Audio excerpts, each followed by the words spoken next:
Good morning, everyone. Thank you for joining AI for India for one of the opening sessions of the AI Impact Summit 2026 on a very timely subject of the future of employability in the age of AI. I'd like to first of all welcome our speakers for the day. Mr. Alok Agrawal, co-founder of AI for India, Mr. Shashi Shekhar Vampati, co-founder of AI for India and Padma Shri awardee, Ms. Smita Prakash, editor ANI, Mr. Sanjeev Bikhchandani, co-founder InfoEdge, Mr. Satish Ramya, CEO Edgeverse, Mr. Vineet Nair, founder Sampark Foundation and ex-CEO HCL Technologies, and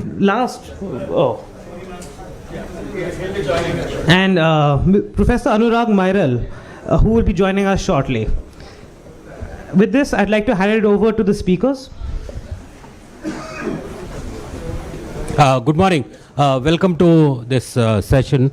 I thought I'll just kick off by talking about a report we launched recently on the subject of future of employability. In the last few months, for a year, but especially over the last few months, and then very strongly in the last week, there has been this entire talk of job displacements, job replacements, need for reskilling, etc., in various quarters, especially by big AI players. And in all this, there is a huge threat to the employability of graduates who are just going to graduate and come into the workforce, and people who are working into the workforce. So to take this issue head on, we had conducted a study in November and December, and extensive conversations from all stakeholders and desk research. And basis that, we have published this report. And there are three crises which came out based on all these facts. The first one was that there is a very large gap between students and the educational institutions in their response. Educational institutions continue to be very circumspect. They are more about policing and putting restrictions on use of AI versus students who are going ahead and using AI extensively in their day-to-day work. However, because the students are not getting the support of the educational institutions, they are doing it at a superficial level, and therefore their AI capability is not very in-depth. So that's the one gap which is emerging. The second is the institutional gap, the industry gap. When we look at industry, they want to now employ people with AI skills, but what specific AI skills in which domain, they have not defined. And therefore, there is again a big expectations mismatch between what these fresh employees who are coming in are looking for and what the industry looks for. This is further compounded by people who are already working in the industry, who have had 5-10 years of experience and who don't really have the AI knowledge. And therefore, they're not able to contribute meaningfully to the industry. And then the third gap, which is quite striking, especially in a market like India, is the accessibility gap. Students don't have access to devices. In tier 1 institutions, 95% students have access to a laptop, but in tier 3 it drops down to 25%. So there is a 70-point gap. They don't have access to high-end models because models are expensive and behind dollar paywalls, and therefore they're not able to afford these. And then extensive usage of AI also means cost of bandwidth. So sum total all put together, it's not equitable, the access to AI. So basis these three crises, we have delved on in detail in each one of these, and the report finally signs off with 5 imperatives. First, starting with the students, how students need to reorient themselves rather than rote learning and just acquiring skills through their education. They need to focus more on critical thinking and problem solving. They need to develop strong domain expertise rather than just the skills. And they need to be adaptable as they go into the workforce, because things will keep evolving as they work all the time. For educational institutions, big gap between the educators themselves. Their learning of AI is very poor.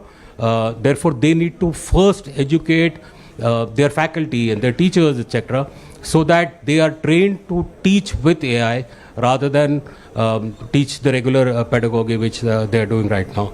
For industry needs to start redefining job roles.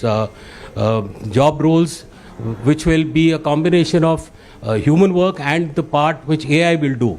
Very few people have understanding of what part of the job will now in going forward be done by AI agents and what part of the job the humans need to do. And there is going to be redefinition of those roles.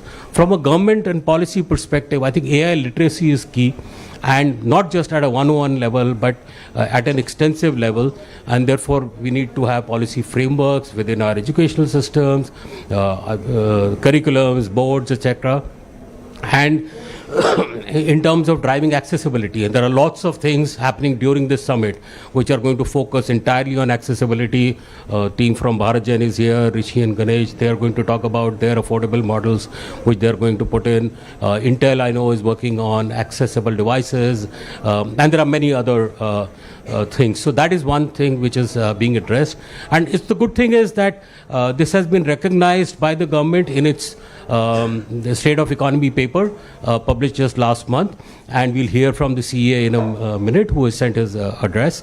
And finally, there is also going to be a strong emerging role for edtechs, because people will need to be constantly reskilled all the time, and therefore the edtechs have the opportunity to create programs for all these students, all the workers who keep coming back for reskilling, to train them and make them co-work with AI. So with that, Shashi, I hand it over to you. Thank you, Alok, for that very elaborate introduction to the employability report that kind of sets the context for this discussion. We have a very esteemed panel. Unfortunately, the Chief Economic Advisor, Dr. Anantha Nageswaran, couldn't reach Delhi in time. So he shared a video. Can we play the video, please? His thoughts on...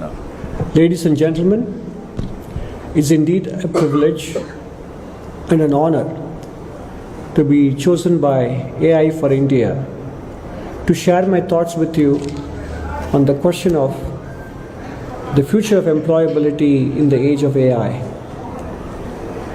As per the economic survey published in July 2024, India needs to create at least 8 million jobs annually. This is the scale of our employment challenge year after year. Demographics not only create opportunity but also urgency. Yet today, only a small proportion of our workforce has received formal skill training. That gap is not just a statistic, it is a structural vulnerability. If AI displaces faster than we can skill humans, and if productivity rises without employment elasticity, if institutional reform lacks technological adoption, we risk squandering our demographic window. We risk widening inequality at precisely the moment of greatest technological change. For advanced economies facing demographic decline, AI may serve as a supplement. For India, it is a stress test of our state capacity.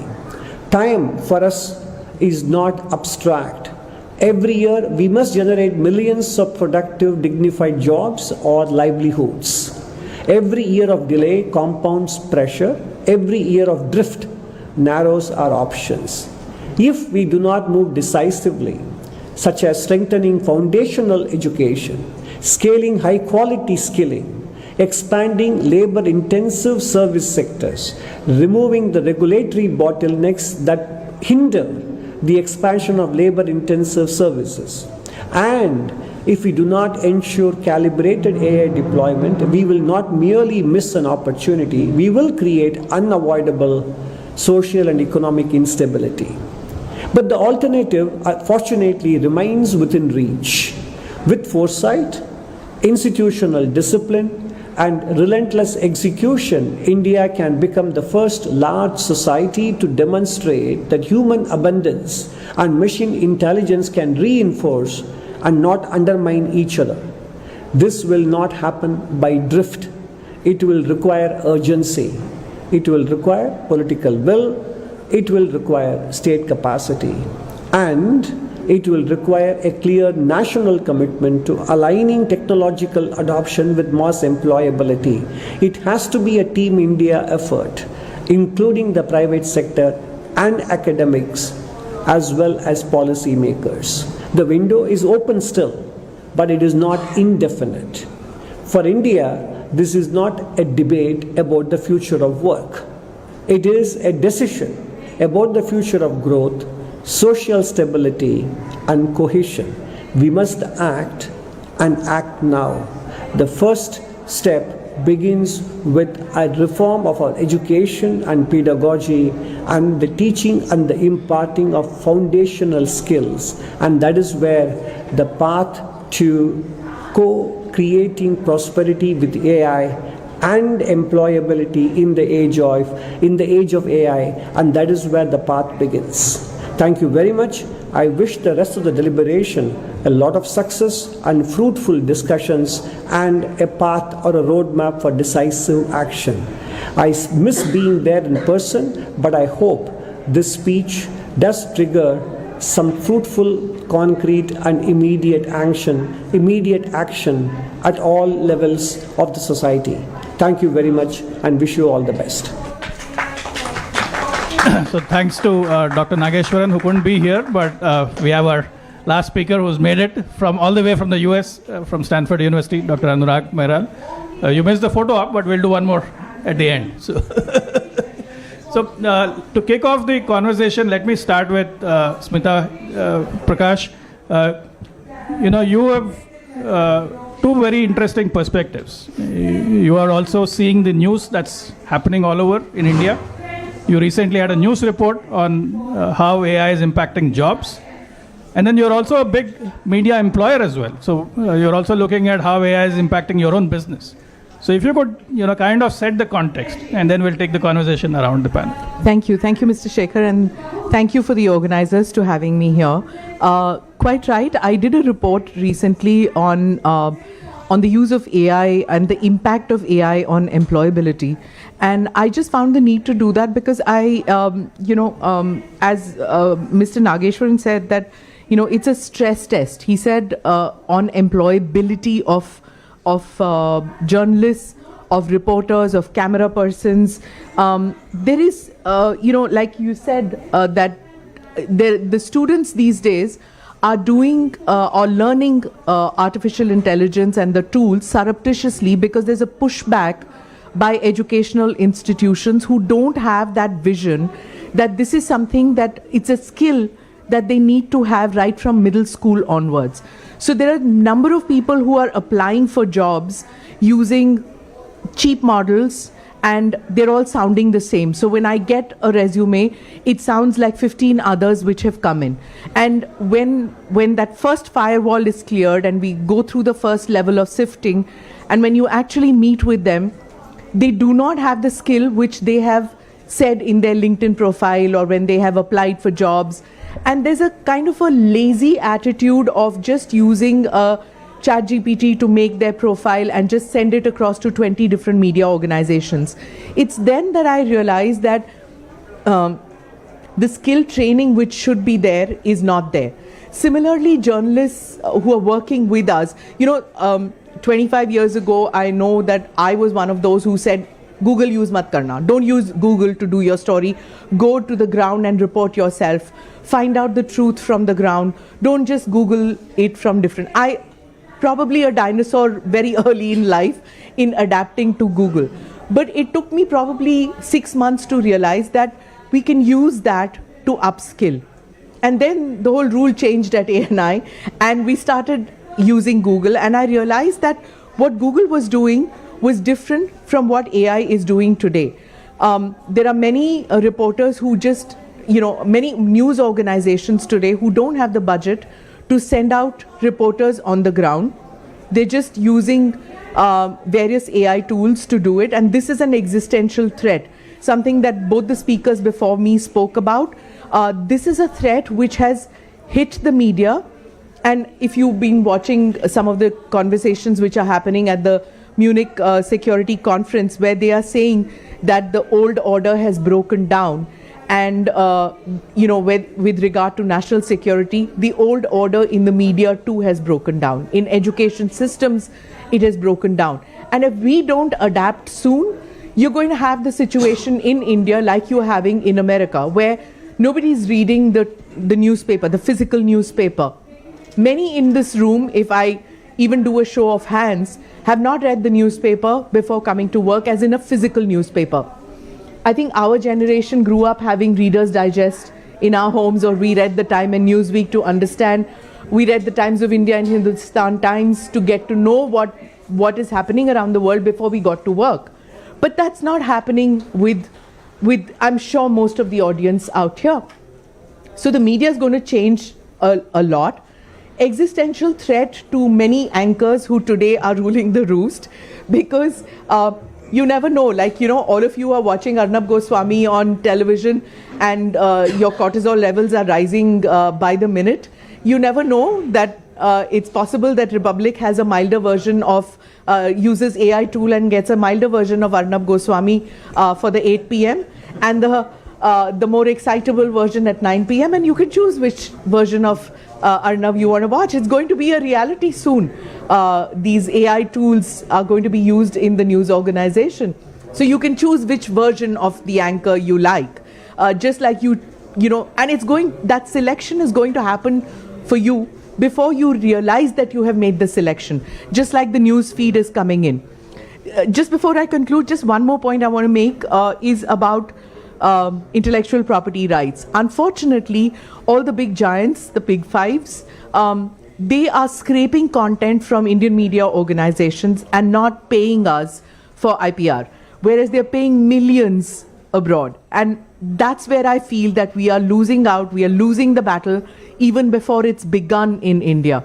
We need something to be done to protect our IPR for our news organizations. Otherwise, media is going, because it's all clicking, right?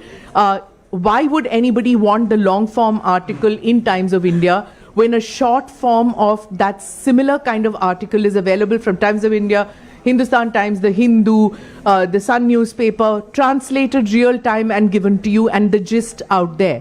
So the clicks are going to go, the advertising is going to go, and media in its long form is going to disappear, and India is going to face an existential threat as far as reporting and media organizations are concerned. Thank you. Thank you.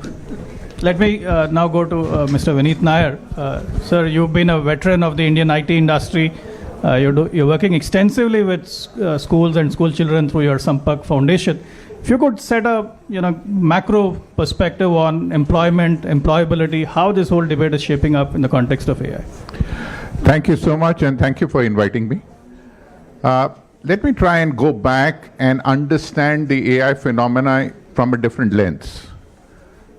When industrial age came in, one of the things the reason industrial age created the kind of value it created was because of a management idea of the fact that you can break a long process into sub-processes and you can scale a person on a sub-process. So if the cars were manufactured where one guy will create a car, in industrial age we broke that process into a guy who is very good with engines, very good with tire, very good with paints. So we dummified the skills to a large extent, and because of which the number of people who came into the employment and the people who were employable were very large.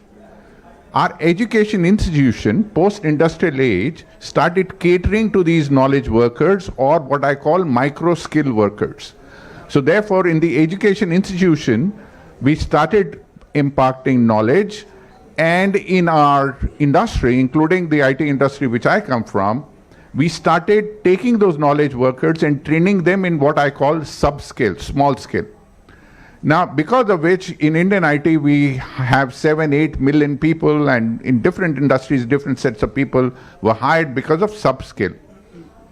Now you have to understand AI, what it is doing is it is automating the sub-skill. And this has been happening for many years now, right? In remote infrastructure management in BPO, the sub-skills have been automated. The only thing it has happened is the acceleration of automation is increased. Now it has two impact. Number one, the sub-skill, because it is automated, people can do the same work faster, cheaper, better, and therefore they are not going to depend on the human being. There is where the crisis is coming up. Now, the response to that crisis is, would we lose jobs? Now, let's look at the second statistics, which is very critical. The amount of investment in technology over the last 20 years has grown on an average worldwide at about 7 or 8% year on year. And if you look at the projection, the amount of investment in technology is going to grow but between 11 and 14% year on year, depending on what industry you want. So on one side, we are automating a lot. On the other side, the investment in technology is going up. So what does it mean? What it means is there is a significant change in skills, exactly the way it happened in industrial age, that we needed what we call sub-skills. In the AI age, we need what we call the macro skills. What does that mean? That means that having a knowledge of something or being able to do a sub-skill is passé, it is not needed. To be able to reimagine, or I call them reimagineer, to problem solve, and to imagine a solution of a problem which nobody else has been able to solve is the new skill which is required. Third point, because there is significant profit-driven, subscription-driven vocabulary which is in the market, everybody is assuming that AI is technology. It is not. There are a lot of companies which are worth billions and trillions of dollars just because of a technology, and they're making us believe that AI is technology. It is not. AI and the real use of AI is a use case of AI. How do you use AI, for which you need different set of skills? Now, therefore, to have AI as a skill or technology being taught in school will help subscription of a lot of companies, and they'll make a lot of money, including my old company. But the issue is that the skill which we need to teach our children today is to reimagine, to solve problems, to think of alternate solutions, and to do what humans do best, because the machines will never be able to do it. And therefore, the question is, how do we do it?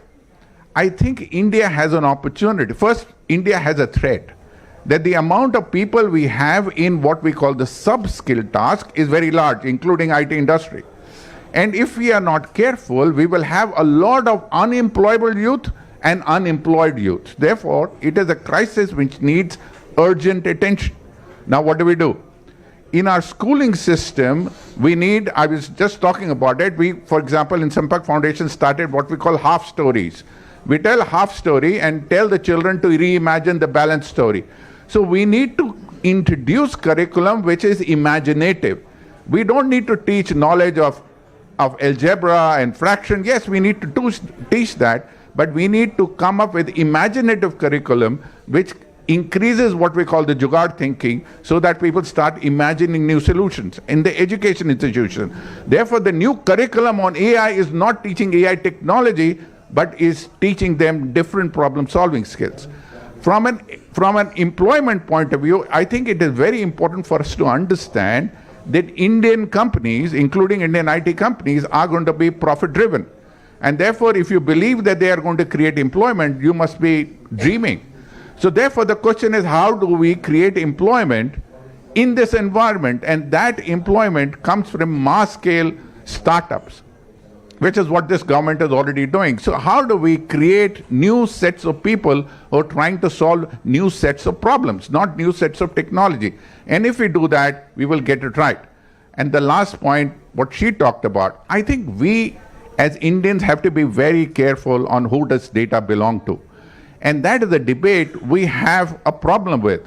The LLM models which exist worldwide are far superior than the Indian models. Unfortunately, in India, and I am to blame for that, and Indian IT is to blame, we never develop products. So therefore, we do not have SLMs and LLMs which are world-class. So on one side, we have global LLM products, which they are coming to India and training on our Indian data. Should we allow that? Should we not allow that?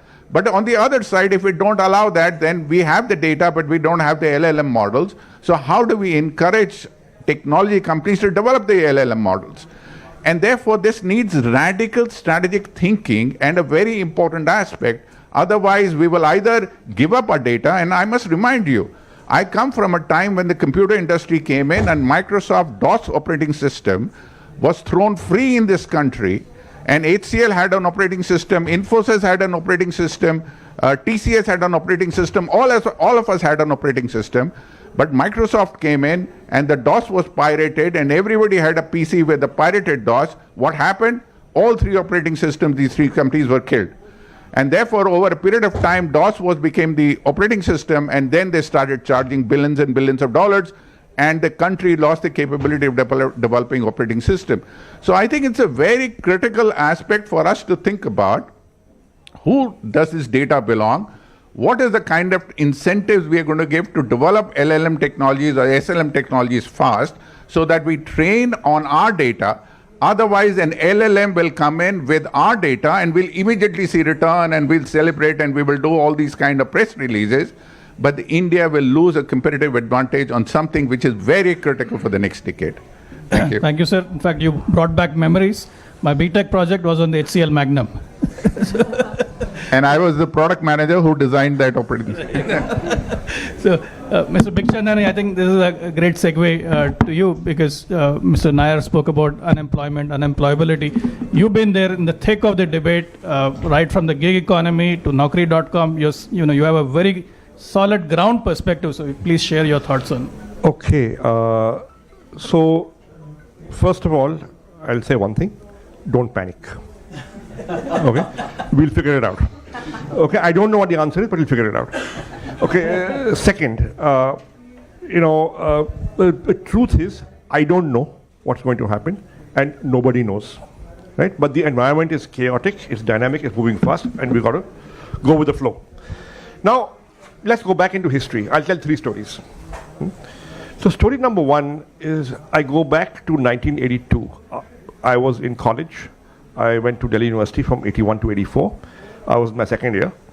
And हम पढ़ाई कर रहे थे, तफरी कर रहे थे, वेलापंती कर रहे थे, Delhi University, you know what it's like, right?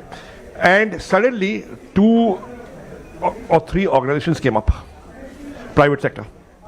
If I remember correctly, 82 tha, NIIT and AppTech, right? And they said, we will train people in how to use computers, private sector. And they started small, but some people began to go and take courses. But they were not mainstream education. It took 5 to 10 years for people to by and large understand, agar computer istemal karna sikhoge, maybe you'll get a job. It's an employable skill. It took 15 years for Delhi University to respond and say we'll have a computer course. Some sort of computer course. Not really programming, but how to use a computer. Some programming, but mostly how to use a computer, right? So what is the lesson from here? When a new technology comes in, very often, institutions that are not accountable to markets, nobody would lose his job in Delhi University because they didn't introduce a computer course. Institutions that are not accountable to markets respond slowly. They respond to the lag. They are not usually the pioneers. In those days, of course, there weren't too many private universities in India. There were some, but not too many. There were private engineering colleges, and they were just beginning. And therefore, computers meant, boss, you do engineering, you go to IIT, and tum computer seekhte ho, but that aam janta can learn a computer was a new concept. Now it happened. This is the first story. So institutions respond slowly. Don't expect it to be very different now. Number 2, rather institutions that are not accountable to markets respond slowly. Number 2, second story, 1985. I am now 21, 22 years old. Rajiv Gandhi Sarkar thi. So it's announced that we are going to introduce computers in banks. Right? Now the All India Bank Employees Association was a very powerful trade union then. Now they got very worried, and there were all sorts of blowback, saying we'll lose jobs if you introduce computers. But the government said we are going ahead regardless. This is modern India, this is new India. There must be computers in banks. So computers were bought and put into banks. For a while they were not used. But they began to be used. And guess what? Nobody lost jobs. People became more productive. They served customers better. Right? Nobody lost jobs. So second lesson is, when new technology comes in, there is almost always great fears of job loss. But very often, productivity goes up. And people are doing more things. The same number of people are doing more things. They're doing different things. They're doing more useful things. Can it be different this time? It's possible. Anything's possible. But will it necessarily be different? Answer is not necessarily. People might learn to do different things. People might learn to do the stuff that is not getting done might get done. So I'll give you an example from my own company.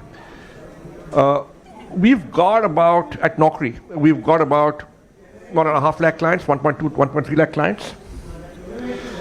We have a sales team. We have a sales effort. So the top 10, 20% of clients, they get a field sales force calling on them because they are more valuable. We can afford a field sales force calling on them, and it gives us an opportunity to upsell. So it makes a lot of sense to have a field sales force. The next 30% of clients, they get telesales. Right? You can sit in an office and you can make phone calls. Now, the bottom 50% of clients who really don't pay that much, it doesn't make financial sense to have a person calling on them. It doesn't make financial sense for a person even phoning up. So we put a chat bot, a voice bot. Automated calls, you can't make out it's not a human being. That's how it's advanced, right? And suddenly we are calling them up. Now what is happening here is stuff that is not getting done. We have served an underserved segment, underserved market by using AI. Thus far at least, nobody's lost a job in our company because of AI. I don't know what will happen going forward. But right now it's being used to increase productivity. It is being used to do stuff better. It's being used to do stuff, manner. Okay, so simple example. One more. So, there's a surfeit of content on video, on YouTube, podcasts, aap bhi karte hain, right? You don't have time to follow all the podcasts. Well, 50 minute ka podcast hai, man, I have to listen and watch for 50 minutes, it won't work. I don't have time. So every time an interesting podcast comes or an interesting interview comes, I just ask a colleague of mine, yaar isko Claude mein dal de, get me a summary. So abhi Vishal Sikka spoke about AI. It was a 30-40 minute interview. And I said, yaar, I can't go 30-40 minutes. I gave it to Rishabh, a colleague of mine, isko kar. Within 10 minutes he gave it back to me. He had 3-page summary. Now this is not something I would have done or even watched 40 minutes. See, I've lost the click. This is just what I was saying. This is how I'm getting beaten. Okay. No, you're saying useful stuff, which I will not watch because I don't have 40 minutes. But at least I get to absorb your content. But I may not give you advertising, right? Okay. So so this is stuff being done that has not been done earlier. It's being done by AI. Nobody's lost a job yet. The final story I will talk about is 1989. So I finished college. I've worked for 3 years in advertising. I've done business school. And I'm now in my first job after business school. I'm in marketing. I'm managing the brand Horlicks for a company called HMM. It's now called GlaxoSmithKline after various mergers and acquisitions. Now that marketing team was 10-15 people. All were MBAs from the IIMs or FMS or Bajaj, or the best business schools. Okay, 9-10 of us. Now, what is the difference? I was the newest. I was 89 batch. The others were 85 batch, 86 batch, 84 batch, 83 batch, 81 batch, right? They were all senior to me. What was the difference? The watershed moment was that for the PCs came into the IIMs for the first time in 1986 to 87, right? Which meant that the 88 and 89 batches from the IIMs were the first batches to actually use PCs and be proficient in them because it was part of the course. It was a tool that was used, right? Now, I went into HMM and there were 2 PCs. There were 4 PCs. There were 4 PCs in the marketing department. One was with the secretary or the head of marketing, so nobody had access to it. Other was secretary of a marketing manager, nobody had access to it. Unka hi hai. 2 were for the general pool. Problem was nobody knew how to use them because they had not studied it as part of the course. I was like a fish to water, right? A PowerPoint, वो presentation होते थे, ठीक है? So in those days there was no PowerPoint. There was something called Harvard Graphics, a software called Harvard Graphics. So all pirated. Okay. I don't know. I don't recall, but it had to be branded PC. It had to be a branded PC. It must have been HCL. Okay. Okay. So I was the only guy who knew how to use it. So before that, people would take these overhead transparencies and write slides by hand, right? And I came in with this Harvard graphics and used to take a computer printout on the transparency. Suddenly, this was new tech and it was sexy. So I became the go-to guy. See, ye mera kar de yaar, ye mera kar de yaar. Okay. So I was the most useful guy at the ground level because I had a skill with the technology, which is actually easy to use, but you had never learned it. I learned it because it was there in the institute. Now, AI is like that. You don't have to build LLMs, right? And I tell you what, to all the young people here, you don't worry about systemic problems. You don't worry about policy issues. You just worry about your job, yeah, and your career, your individual job and career. What should you do? What should you do to make sure AI doesn't make you lose your job? Or in fact, AI enables you to get your job. Just learn 5, 10, 15 useful AI tools. Because let me assure you, the older people in any company will not know them because they are not quick learners. Okay? But if you learn them, right, you will get a job. Now, so the one message I want to leave is, look, AI is happening. It is relentless. So if you don't do AI, AI will be done to you. So you better do AI. Yeah. Thank you. I think, Satish, let me bring you in because Mr. Bigchan and I spoke about Claude. There's been so much of buzz, stock markets tanked, market caps went down. What is Claude doing to your business at Infosys and IT services, and also on the question of enterprise automation, which is your product area? Thank you. Hi, everyone, and glad to be here. Thanks for the invite. I'll share a few thoughts specifically from an enterprise IT perspective. To start with, I just want to mention that AI to all technologists, every worker in the world, it should be seen as a capability multiplier. It is not necessarily a tool to replace jobs, but it is something that you can use, as you rightly mentioned, to deliver faster, better, and incredible outcome in the same jobs that you're currently doing. So it's a capability multiplier. When we look at this as a capability multiplier, it impacts both sides of the enterprises, right? One is the people who are building the software, which are engineers. It should also impact the people who are using the software, right? And so both of their lives will get transformed. And I have given this example many places. Today, all of you have phones. Today, you open your phones and take a photograph. The incredible photographs have been made so simple simply because of technology. That's it's a capability multiplier in the hands of every human being. See AI as one such more. Another tool, a great tool to make decisions that we were not able to do earlier, maybe even faster, with far more clarity. I think that's how we should absorb this technology, one.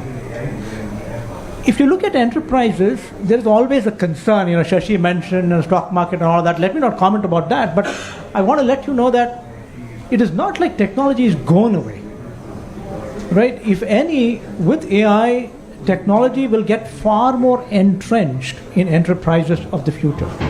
It is not going to be less technology, it's going to be more technology. Now, a template that we can look at are digital native companies that are around us. If you look at these digital natives, which were born out of software, right? Which were not necessarily brick and mortar companies. If you look at how they run their firms, there are, employees who understand the business strategy, who have different roles today. But they design the logic, they design the flows, they design the thinking behind the business and code that into the software and let the software run this business. So software is the heart of the business. It runs the business. And there are a lot of people who are there to take care of the software, right? That's how digital native companies are. So if you fast forward, let's say next 5 years and 10 years, I think where will AI take all these enterprises to become more and more digitally native? Now that means more technology jobs. I don't think it's going to be less technology, but different kinds of jobs. And I don't think anybody should be paranoid about it, right? Like any other technology that has come by, that I think we've all, being Indians or otherwise worldwide, embraced it and made it good for ourselves and our lives and our families and the society. I think AI will be one more. So enterprises in the long run will continue to use more technology. I just want to say that. The complexity, if any of these enterprises, is huge, right? They are like civilizations by their own, right? It's not going to change overnight. So I don't think anybody should fear almost like AI will take away jobs tomorrow, day after. No, it's not going to happen. It has been evolving over, for a very long period of time. It will continue to evolve. The speed has accelerated, obviously. So you can see this in three phases, right? There will be automation that was mentioned multiple times. Next 2 to 3 years, there will be incredible automation. I think if we were to look another 3 to 5 years, there will be a lot of workforce restructuring that will happen due to, I would say, automation. And the last leg of it is the business model transformation. And the business model transformation, at least I believe, is going to start mirroring closer to the digital native operating models. I think that's where AI really will take everybody, which means more value creation, faster value creation, etc. Lastly, I think, because Shashi said, Satish, you need to speak about the technologies and the coders and the engineers. I can tell you from our own organization, which is a software product company, AI has generated incredible productivity. 70-80% more productivity in the last 2 to 3 years is significant. But there's nothing to fear about it. It's just that you can do more innovation faster, you can deliver higher quality of products to your customers. So that is one. And if I don't know how many of you are engineers, just so you guys can understand, if you were to look at agile development as a methodology that is used, and you develop agile teams, scrum teams, right? Many of you are nodding, so I'm assuming you're technologists here. And you look at, there are 7 or 8 members in a simplistic way, and that's how work gets done. Tomorrow there'll be 3 human beings and 5 agents. You see what I mean? Humans will be not only defining the problems, will also be managing, monitoring what agents do. And finally, let's not forget, it's the human beings who take accountability for all these technologies. So human beings are not going anywhere, jobs are not going anywhere, it's just going to change. The nature of job is just going to change. Let me pause here. So Anurag, so Satish said, 3 humans, 7 agents. So the next time I go to a doctor, is it going to be a human or an agent? Great question. How many of the folks in the audience are students? Can I see a show of hands? I'm a professor, so I need to know my audience. There are 3 points I want to very quickly make, and excellent points made by everybody here on the panel. First of it, I don't know how many of you read this book of mine. This is Reimagining Health. And what we're really talking about, reimagining health employment, which is what I'm going to talk about. There are 8 billion people in the world, out of which 5 billion people do not have meaningful access to healthcare. And part of the reason they do not have meaningful access to healthcare is because we have become more and more sick care-centric model, where with tertiary care institutions like AIMS and Stanford hospitals are the ones providing care to most of our people. Whereas where are most of the people? They're in the homes and communities and villages and smaller towns and cities. So that's point number one, that there is a need for healthcare or health system to be reimagined, right? Bringing it closer to people, closer to humanity, as it were. Second point I would make is that the cost of care is going to continue to go up if we stay with the sick care model, right? So if we want India to be a Viksit Bharat by 2047, or we want rest of the LMIC settings, the 5 billion people I talked about, for them to emerge out of poverty, emerge out of their resource constraints, they need to make sure that they are able to keep their populations healthy and productive in a cost-effective way. What that means is you need innovation. Technology innovation is part of it, process innovation to enable that shift. And then the last thing I would say is that we often think of AI or any technological tool for that matter as taking away jobs. In fact, we should flip that, especially in healthcare. Healthcare is a very strong use case for AI, for technology in general. In the US, 15% of the population is involved with healthcare one way or another. If you translate that number to India, you're talking about 150 million plus jobs. Okay? So if you think of AI as a job creator, a net job creator, because you have 1.4 billion people whose health needs to be cared for, you need a lot of people who will provide care for, as our population ages and as our healthcare moves to closer and closer to the smaller towns and cities and villages, we need more and more people. But how are you going to do that? The one way you can do that is by enabling them through technology. Now, it could be devices, diagnostics, or digital health. And the latest tool in the toolkit is AI-enabled systems. You know, I was just looking at the new kind of jobs that would be created because of AI. How many of you have heard care navigator for high-risk cohorts, diabetes, TB, pregnancy, heart failure? Care navigator for high-risk patients. I mean, those jobs don't exist today. So you, in fact, are going to create new kinds of jobs. And a good number of you folks in the audience who are students will likely be doing those jobs. So the way I think about AI in healthcare and other use cases too, I suspect this might be the case in other industries, other applications, that AI will actually net create jobs. So the last point I'll quickly make is that India shouldn't really be catching up with AI in healthcare in particular, or AI in other use cases. India should be leapfrogging it. That's what India should be aiming for. Very interesting perspective, Anurag. You also are on the board of the IIT Bombay Alumni Association in the United States. What are you hearing from fresh graduates who are now coming out of universities within the IIT family and, of course, the broader student ecosystem as well? What are they seeing in the job market? It's challenging for them because I think you made this point, Sanjeev, that folks are not ready when a technology wave hits. They're not ready for it, and then they quickly try to pivot. And our academic institutions, mine included, even though Stanford is at the hub of technology innovation, and we have a lot of professors, a lot of students who are involved in it.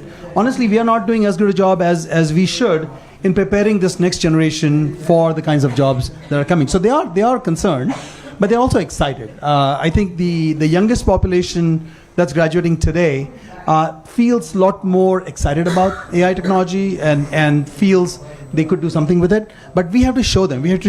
I think our generation has to show them the path. We have to show them how these tools could potentially be useful for creating more productivity, more impact, more outcome at a lower cost. That's the other thing. Most folks, when they see the numbers around AI, LLMs in particular, they're looking at numbers, trillions of dollars being invested. I think the ROI for that, I don't know how that's going to be. But I think from use case perspective, which is where most of the ROI is going to come from, I see tremendous impact. A $1 trillion healthcare health technology ecosystem requires 10 million trained professionals, 10 million, which is very much what India's opportunity is. So I think we are in the last 7 minutes or so. I'll just quickly go around the rest of the panel, very short responses. So Satish, with you starting, Infosys, when in our days would recruit in the thousands, how is it changing now? What are you seeing? Is it very targeted recruitment? What's changed? So I think from a core capability, I'd say two things that everybody should have. It's whether it's technologies or otherwise. One is lifelong learnability. I think it becomes an essential ingredient that students should have. Right? If any, with AI, I think that's far more important than ever before. Right? Because one thing is for sure, things around you will change, will continuously change. And the speed with which it's going to change is also accelerating. So which means learnability has to be the core capability for everyone to harness on. And I think if I were to hire someone, Shashi, I'll be looking for that, number one. Sir, your closing thoughts, what do you see as a big challenge? Well, I mean, for each person here, individually, I think set yourself a personal target of learning how to use 3 AI platforms within the next 3 months and applying them in your work. The more you do that, the more your job is safe. Even though you are the moderator, Shashi, being, it's second nature to me to do the, so, couple of points which I want to make is one, Satish, when you're talking about, capability multiplier and that AI may not take over many jobs, I kind of, at least in my profession, I find that jobs are going because long ago there was a telex operator, he lost his job to the fax machine. There was a guy who was a gopher who would take the tape from the cameraman to the newsroom. That went away when chip technology came in. Once chip technology came in, we thought that that's what going to be, then FTP started off. So there are many, many jobs which have gone. Those who upskilled and learnt, they are the ones who are able to do, and which, we heard in the healthcare sector. When there are new, if you do not upskill, you don't. I use, for healthcare sector, I'll tell you, I've gone through a plethora of dietitians. It's an uphill battle to, as you age, for controlling weight, diabetes, all these kind of things. So what do? I went into an AI model, and it's helped me for 6 months. There's a person who's not judging me because I ate that extra samosa. And she's not looking at me with that disapproving look. It's just telling me what is the solution. So I'm using AI for health. Have I taken away the healthcare person's job? Maybe I have. She's lost a client. And not just she, 15 others who have tried before that. On LLM models, which you were talking about, whether the government is going to give incentives, when the India will come up with it, I'm sorry, but the IT sector has lost out on that. The LLM models are not hallucinating as much as they used to 6 months back or a year ago or even 2 months back. We have lost the race on LLMs. We have to make sure that the LLM doesn't strip us of our intellectual property rights, as Mr. Bhikchandani, which you said that you're watching my podcast in 20-minute clips. Let me tell you what I did. When I started it for the first year, I was resisting it. I said, everybody has to watch that 1-hour interview that I'm doing with Shashi, and he better give me a 1-hour content on that, and everybody watch that 1 hour. Then I realized there are people like Sanjeev who's listening to it for 20 minutes and I'm not getting the clicks or the revenue. So what did I do? The second time I had Shashi on the podcast, I made reels out of it. So people like Sanjeev watched the reels and I got the revenue. So I beat him. So that, I think what... आप एक और चीज़ करिए. You please also give Claude summaries in text of 2 pages, 3 pages. So, that can supplement the reels. Yeah, okay, but I'll charge you for that. Mr. Nair, your closing thoughts, because we are almost out of time. Yeah, very quickly. First is, Smita, in India, you do not eat a samosa alone. I think there are 2 statements I like to make so that very clear. 50% of current jobs will go. I think we are fooling ourselves by assuming they will not go. The second is that we will have 50% more jobs than we have today. And if you combine these 2, the issue is not the number of jobs that will exist. The issue is the skills in which we are in are going to get obsolete, and hence jobs are going to get obsolete, like the telex, like the operator she talked about. Therefore, this is a mega opportunity for us to not upgrade our skills, I don't like that word, but to reskill ourselves. And to ask ourselves what skill is going to be relevant for tomorrow. And as a 60-year-old man, I can do it. And a 20-year-old person, you can do it. And that is a critical debate we need to have in the country. Not about technology, not about LLMs, because SLMs can do exactly the same thing. It is about what skills are going to be relevant for tomorrow, which is going to use the technology to be able to do that, because there will be 50% more jobs. Now, whether those jobs will be in India or in US or in Vietnam, nobody knows. Remember what Indian IT did. Indian IT migrated most IT jobs across the world to India because they had a proposition which the world did not have. So India needs to develop that proposition so that we are competitive on a global scale. So this fight is not about India. This fight is going to be fought in the international space of who is going to use technology to create jobs and get a major share of the 50%. Thank you, sir.